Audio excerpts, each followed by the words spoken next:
Príťahy z vrchu s expanderom.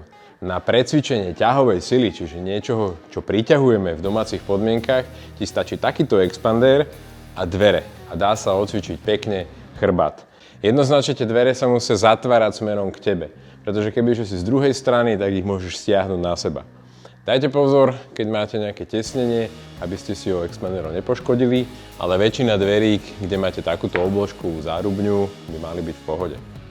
Takže zoberieš si expander a prehodíš ho cez to krídlo. My tu máme krásne dvere do našej šatne, takže prehodím si ten expanderík tuto k hornému pántu na jednej strane. A takto si to do tých dverí zatvorím a tým pádom budem priťahovať dvere k sebe. Ďalšia vec, čo potrebuješ, je niečo, na čo si sadneš. To môže byť kýbel, lavička, stolička, čokoľvek. Záleží od toho, ako si ďaleko, tak podľa toho bude intenzita zapojenia tých svalov. Dá sa to robiť aj v stoji, ale v sede je to určite pohodlnejšie.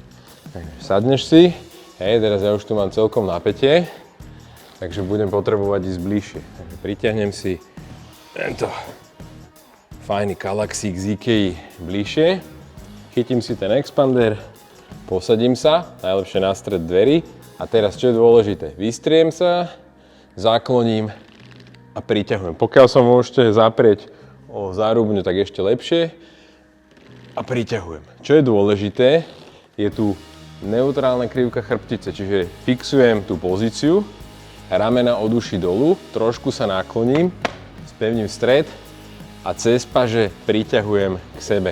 Sústreďujem sa na zapojenie širokého svalu chrbtu. Čiže tu oprieš, spevníš stred, náklon a s výdychom pritiahnem.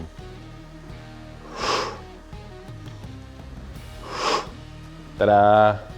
Keby si s týmto cvičením v domácich podmienkach mal nejaké problémy, nechaj nám koment a my sa povenujeme tomu v nejakom ďalšom videu, ako tento problém vyriešiť alebo obísť.